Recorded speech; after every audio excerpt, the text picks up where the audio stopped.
teringat salah satu kisah dari salah seorang yang terkenal di dalam sejarah Islam, yaitu khalifah kedua dari dinasti Abbasiyah. Jadi setelah urutan-urutan para sahabat, ada dinasti Umayyah, ada lagi dinasti Abbasiyah, ada khalifah kedua dari dinasti Abbasiyah itu yang bernama Abu Ja'far al-Mansur. Abu Ja'far al-Mansur alias kadang-kadang terkenal dengan Al-Mansur gitu saja. Abu Ja'far al-Mansur ini beliau seorang raja yang memang terkenal memiliki kecerdasan yang luar biasa. Pinter pol, luar biasa cerdas. Saking cerdasnya, hadirin wal hadirat, santriwan santriwati yang dimuliakan Allah Subhanahu wa taala, saking cerdasnya Abu Ja'far al-Mansur ini, beliau mendengar apapun satu kali langsung hafal.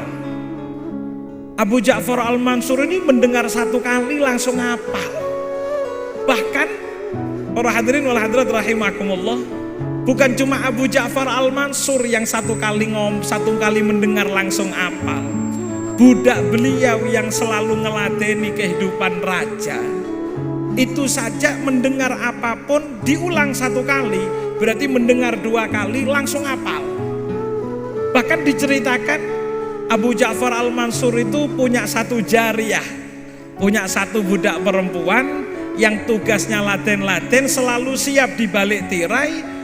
Saking cerdasnya, bahkan wanita-wanita zaman dulu itu saking cerdasnya, kalau mendengar apapun 3 kali hafal. Jadi diulang 2 kali hafal sudah.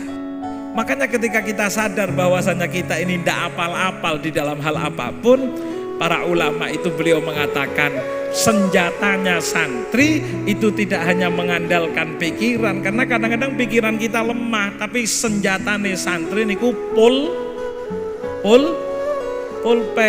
Dulu guru saya, hadirin wal hadirat rahimakumullah, Al Habib Salim Asy-Syatiri. Habib Salim Asy-Syatiri niku terkenal di kalangan para alim ulama, mendapatkan julukan Sultanul Ilm, rajanya ilmu. Banyak dulu saya ketika sebelum mondok ke sana, saya mikir mungkin hanya julukan-julukan biasa. Tapi setelah ngaji ke hadapan beliau, memang pantas mendapatkan julukan Sultanul Ilm. Luar biasa, Pak. Ternyata beliau dengan seumur sesepuh itu, dengan kealiman yang luar biasa, kemana-mana di kantong itu mesti ada pulpen. Sekelas Habib Salim yang sebetulnya tidak perlu lagi pakai pulpen karena kecerdasan yang luar biasa dan sudah pinter, selalu kemana-mana bawa pulpen, di kantongnya mesti ada notes. Lah ternyata saya panjenengan yang tidak ada 1/10-nya Habib Salim, nang dindi nggawa pulpen malah singit-singitan nggawa HP. Al-Imamul Ghazali yang tadi kita mendengarkan bahwasanya kitab-kitab beliau dibaca, Al-Munqidh Minad Dhalal, Al-Iqtisad dan lain sebagainya. Imamul Ghazali itu beliau pernah mengatakan al-ilmu saydun wal kitabatu qaiduhu.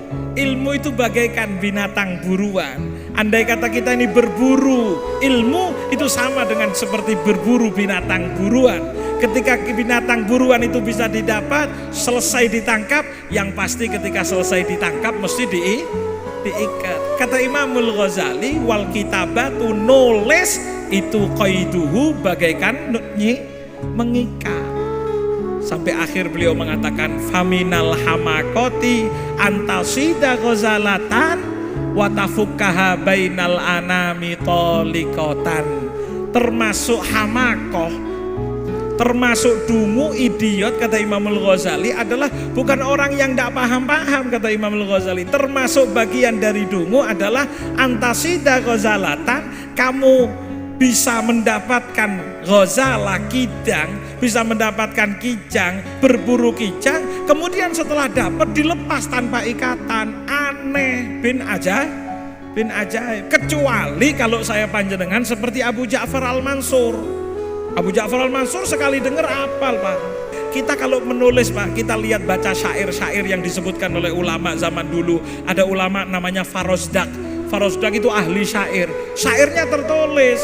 Itu beliau kalau ngomong syair irtijal. Napa irtijal itu? Irtijal itu spontan kalau ngomong.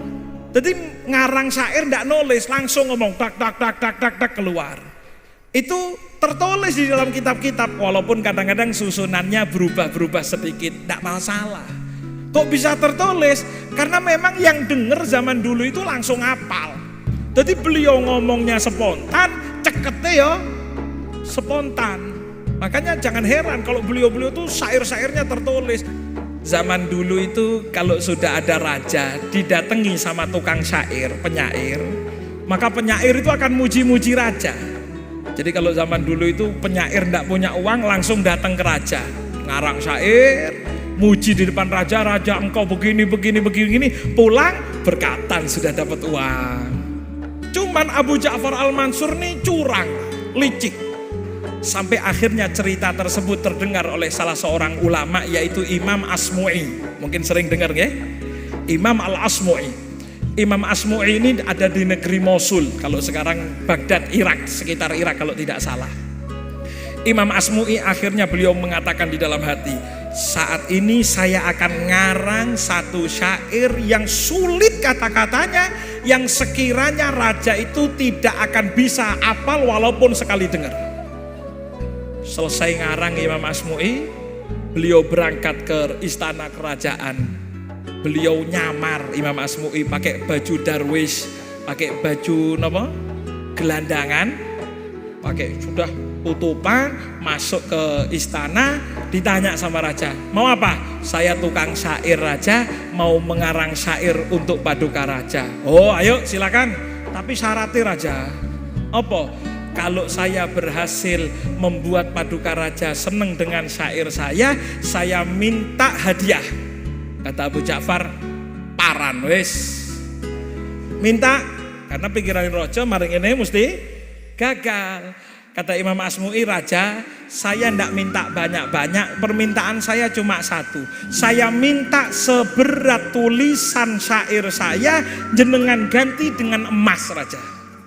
Jenengan ganti tulisan saya dengan emas, tulisan syair. Kata raja, enteng, paling pirang gram. Imam Asmu'i akhirnya mulai memberikan syair. Syairnya niki judulnya nggih, judulnya Pak, Bu, Mas, Mbak. Judulnya Sautu Sofiril Bulbuli. Sautu Sofiril, sautu suara. Sofir itu kicau, kicauan. Bulbul itu burung bulbul. Intinya ada satu syair yang banyak mengatakan ulangan-ulangan. Sampai beliau mengatakan begini. Wal udu dan danali wat tablu top top tobali top tobi top top tobi top top tobi top top tobali. Wasakfu sak sak sakali wal kullu ka'ka ka'ika huli wa min huwailali. Jadi raja ini begitu mendengar, ya, begitu mendengar sampai akhirnya beliau mengatakan anal adibul alma'i min ardi hayyil musili. Ya, beliau mengatakan, sampai enggak tahu anal adibul alma'i min ardi hayyil musili. Saya ini satu sastrawan dari negeri Mosul. Kata raja, "Sik tah, coba buka." Ketika dibuka, Asmu'i loh. Akhirnya kata Imam Asmu'i, kan saya enggak ngomong saya siapa. Yang penting tugas saya ngasih syair. Akhirnya raja ngaku kalah. Ya sudah, mana? Kertasmu nyatet syair tadi mana?